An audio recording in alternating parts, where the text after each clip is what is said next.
नमस्कार मित्रांनो, trading teacher चॅनलमध्ये पुन्हा एकदा स्वागत. आज आपण 13 फेब्रुवारी 2026 आजच्या दिवशी आज आपण इन्फोसिस हा जो निफ्टी 50 मधला स्टॉक आहे, आय-टी क्षेत्रामधला एक दिग्गज स्टॉक त्याच्याबद्दल आपण एनालिसिस करणार आहोत.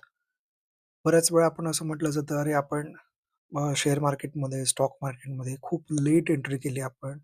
बरीच लोकं आहेत, की जे 5 वर्ष, 10 वर्ष इन्व्हेस्टमेंट करतायत. ते आपल्या पुढे खूप आता गेले असतील आणि आपण मागे राहिलो.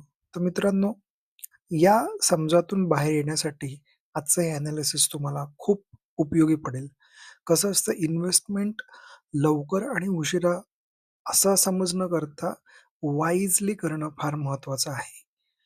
2021 मार्चमध्ये इन्फोसिसची जी प्राईस होती 1300 च्या आसपास, तीच प्राईस आज आहे.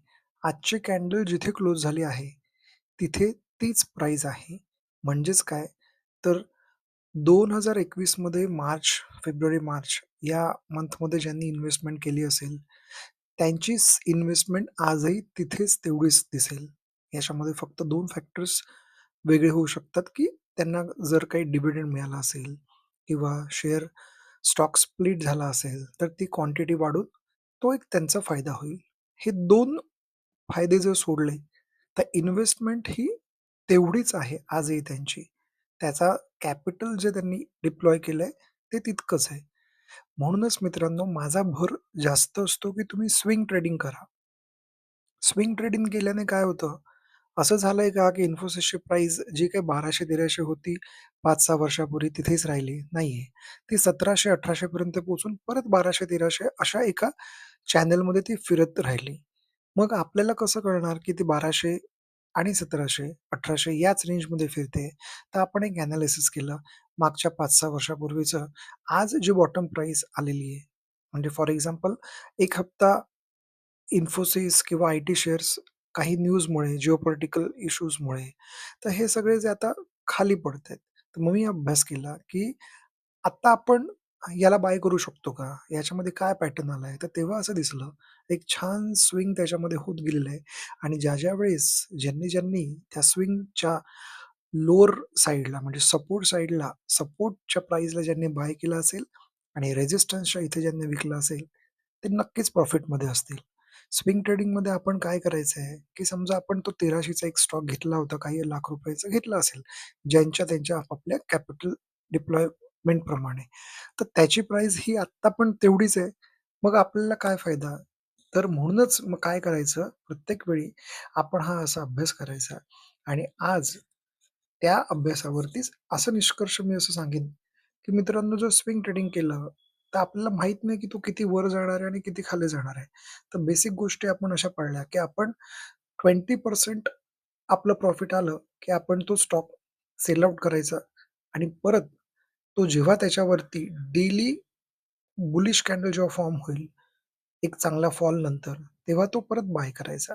मित्रांनो तुम्ही बघितलं तर स्क्रीनवरती दिसतंय बुलिश कॅन्डल फॉर्म झालेले आहेत तेव्हा जेव्हा सपोर्ट लाईनच्या इथे प्राईस आलेली आहे आणि रेझिस्टन्सच्या इथे गेल्यानंतर तो बेरीज झालाय.